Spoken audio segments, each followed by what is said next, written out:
the NFL salary cap is going to be going up by at least $22 million from last season to this season.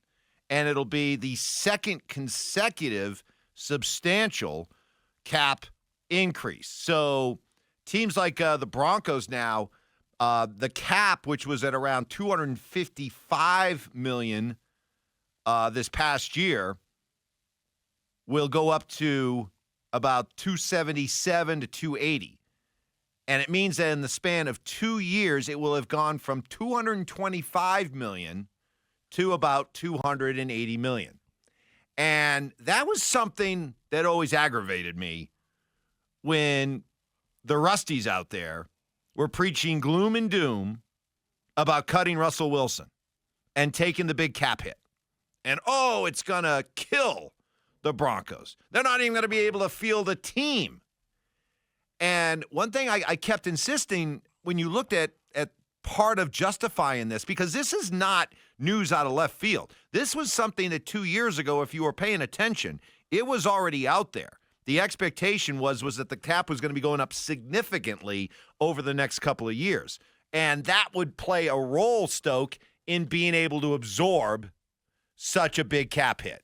And so not only were the Broncos not crippled by it last year, even with taking the remainder of Russ's cap hit this year, they're still going to have, as of right now, over $40 million of cap space. So all the fear-mongering of the Rusties, you owe everybody an apology. Yeah, I mean, last year was going to be a little bit more difficult than the year before, right, when they went out and they had the big splashy signings of McGlinchey, Powers, Zach Allen, those types of guys. So last year was a little bit different. They took the majority of the cap hit last year.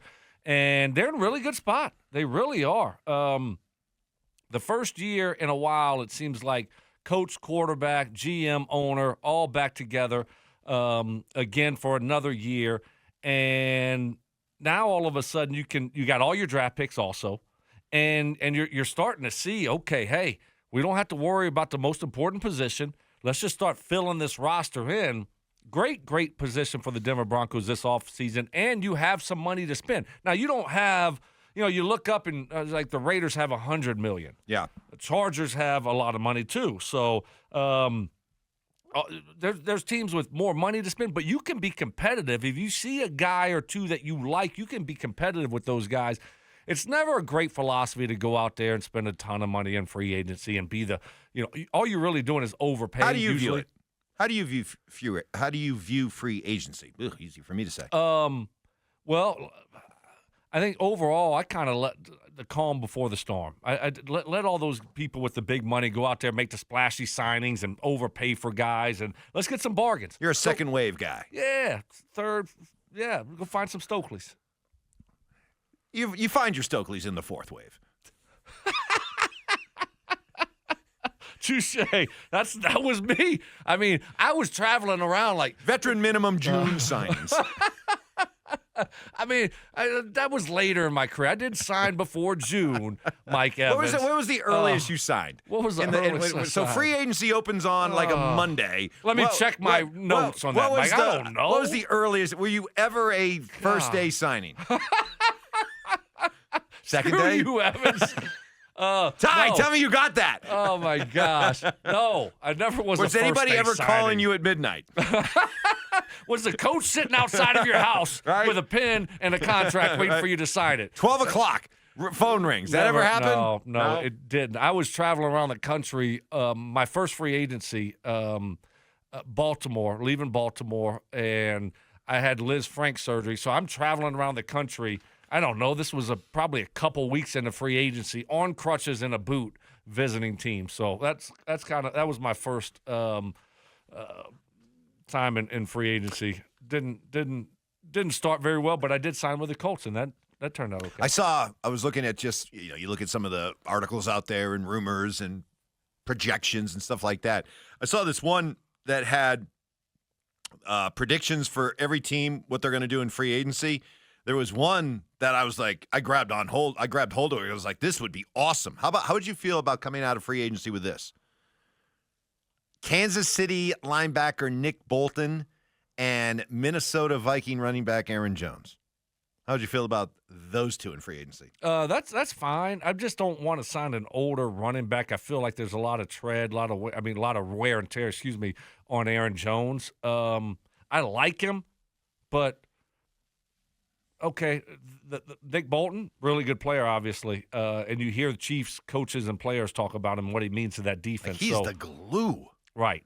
So give us that. That would be great. You hurt them, you help yourself. That would be a huge positive. Aaron Jones, I doesn't really do anything for me. You? Well, here's why I wouldn't be against it, because I think what you're looking at when it comes to the Broncos and their running back, the whole room, I think you're starting from scratch. I don't know if anybody's back.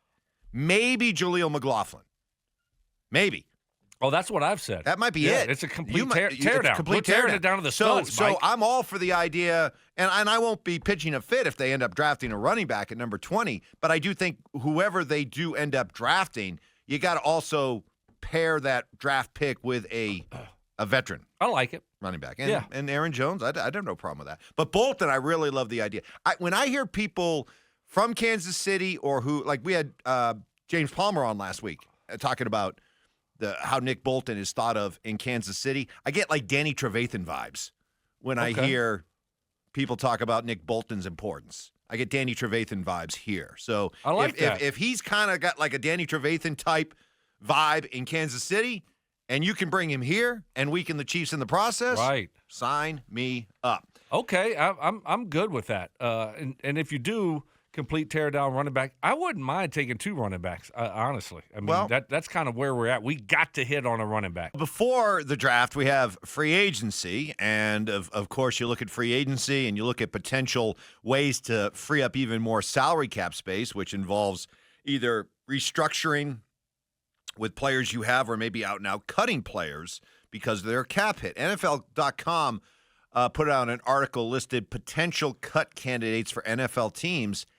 And Stoke, this one kind of surprised me. They had John Franklin Myers as a potential cap casualty for the Broncos. Here's what they said, quote, "The Broncos are right in the middle of the league in cap space and have a promising quarterback on his rookie contract, so they're not in bad shape financially. That said, if they want to make extra room, perhaps to acquire some weaponry for Knicks, the first candidate for release would be JFM. Despite appearing in all 17 games, 16 of them starts, he played in just 46% of defensive snaps, but he still managed 7 sacks and 18 QB hits on those snaps, which is a solid production rate. But he carries a $10 million cap hit in 2025.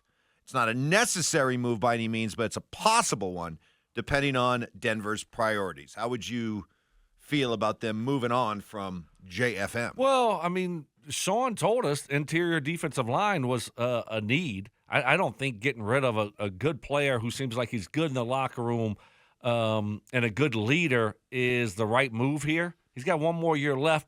You keep him. I mean, do you try to bring the salary down a little bit, the base salary? Probably not. Just pay him the money and keep him around is what I'm thinking they'll do. But, NFL, crazy things happen. I mean, he's only 29 years old, Mike. Correct. It's not like he's 34. Right. Still a good football player. I don't think you want to move on from guys like that. Yeah, it's funny because you wouldn't necessarily think about him as somebody that's untouchable, but I would think long and hard because I remember when they made the deal for him with the Jets, and right after that deal was made, the Jets had a press conference. Now, we're talking about the Jets here, okay? But this was still when the Jets had a little sense of they knew what they were doing. They had Saleh up there. They had their general manager up there, and they were talking about John Franklin Myers, and you could hear and see how bad they felt about having to move him. Yeah, exactly. And you could see it. They said how great of a guy this is, how much of a glue guy this is.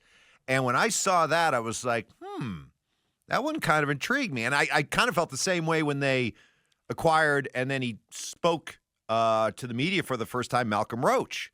I was like, wow, these guys seem to like really get it, you know?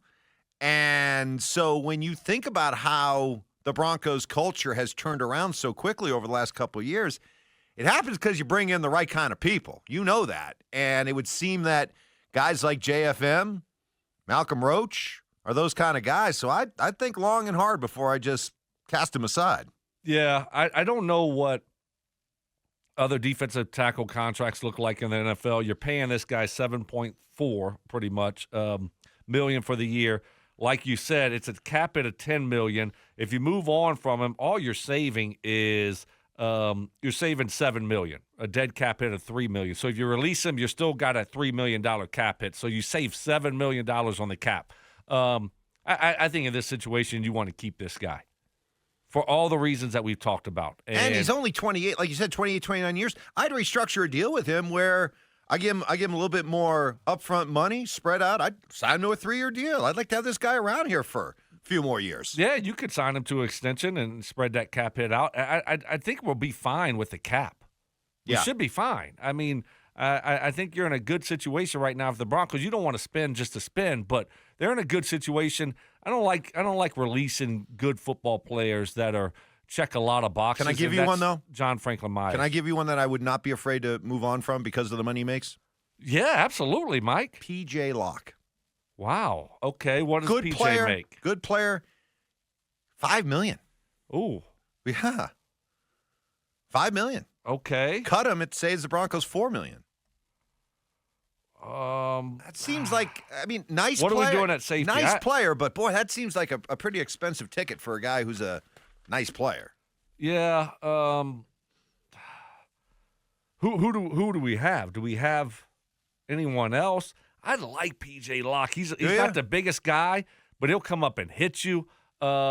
He plays, the position for an undersized guy, a physical. So is that number actually a bargain? No, I wouldn't say bargain, but I would say I'm fine with it. But then again, Mike, like you said, I'm not going to lose sleep if they decide to move on from P.J. Locke.